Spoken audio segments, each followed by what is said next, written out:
Finally আমরা এখন কুতুব মিনার দেখার জন্য পৌঁছে গিয়েছি, আর যেটা আছে দিল্লিতে। হ্যাঁ, তোমরা ঠিক শুনছো, আমরা আগের দিনে রাত্রে দিল্লি চলে এসেছি। আর মানালি থেকে দিল্লির জার্নিটা কেমন ছিল সেটা আমি অলরেডি তোমাদের সঙ্গে শেয়ার করেছি। অনেক বাধা বিপদ পেরিয়েই দিল্লি পৌঁছেছি, আর এই একটা দিনই হাতে আছে, তাই দিল্লি না ঘুরলে হয়? হ্যাঁ জানি, পুরো দিল্লিটা হয়তো ঘুরে দেখতে পারবো না, কিন্তু দাদার রুম থেকে কুতুব মিনারটা অনেকটাই কাছে ছিল, তাই প্রথমে আমরা এখানেই চলে এলাম। আর এই হলো আমাদের দাদা। আর আজকের পুরো কুতুব মিনার কিন্তু দাদাই আমাদেরকে গাইড করে ঘোরাবে, কারণ আমরা এখানে প্রথমবার এলেও দাদা কিন্তু এখানে অনেকবার এসছে।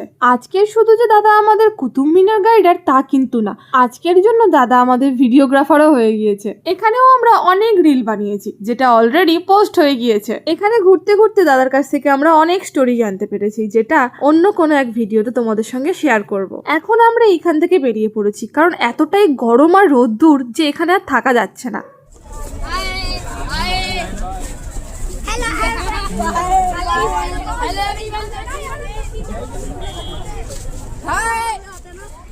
আমরা যেই মুহূর্তে কুতুব মিনার থেকে বেরিয়েছি সেই মুহূর্তে স্কুলের বাচ্চাগুলো কুতুব মিনার দেখার জন্য যাচ্ছিল। এই ভিডিওটা এখানেই শেষ করলাম, আর আজকের ভিডিওটা কেমন লাগলো অবশ্যই কমেন্ট করে জানিও। যদি ভালো লাগে প্লিজ সাবস্ক্রাইব করে পাশে থেকো। আজকের জন্য টাটা, দেখা হবে পরের ভিডিওতে।